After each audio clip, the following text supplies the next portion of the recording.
أعوذ بالله من الشيطان الرجيم.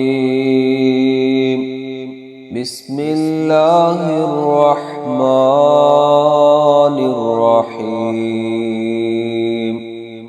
وما أموالكم ولا أولادكم بالتي تقربكم عندنا زلفى إلا من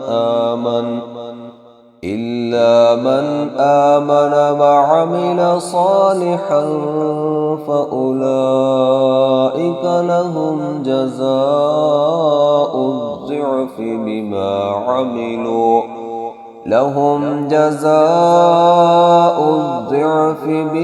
عملوا وهم في الغرفات آمنون.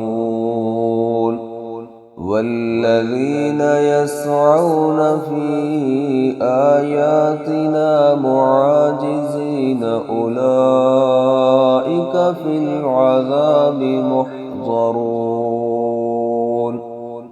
قل إن ربي يبسط الرزق لمن يشاء من عباده ويقدر له وما أنفقتم من شيء فهو يخلفه وهو خير الرازقين. ويوم يحشرهم جميعا ثم يقول للملائكة أهؤلاء إياكم كانوا يعبدون؟ قالوا سبحانك أنت ولينا من دونهم بل كانوا يعبدون الجن أكثرهم بهم مؤمنون. فاليوم لا يملك بعضكم لبعض نفعا ولا ضرا ونقول للذين ظلموا ذوقوا عذاب النار التي كنتم بها تكذبون. وإذا تتلى عليهم آياتنا بينات قالوا ما هذا إلا رجل يريد أن يصدكم عما كان يعبد آباؤكم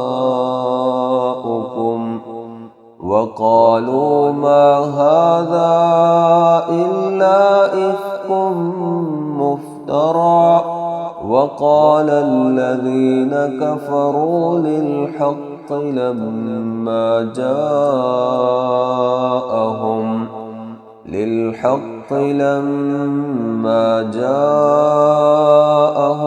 إن هذا إلا سحر مبين. وما آتيناهم من كتب يدرسونها وما أرسلنا إليهم قبلك من نذير. وكذب الذين من قبلهم فما بلغوا معشار ما آتيناهم فكذبوا رسلي فكيف كان نكير.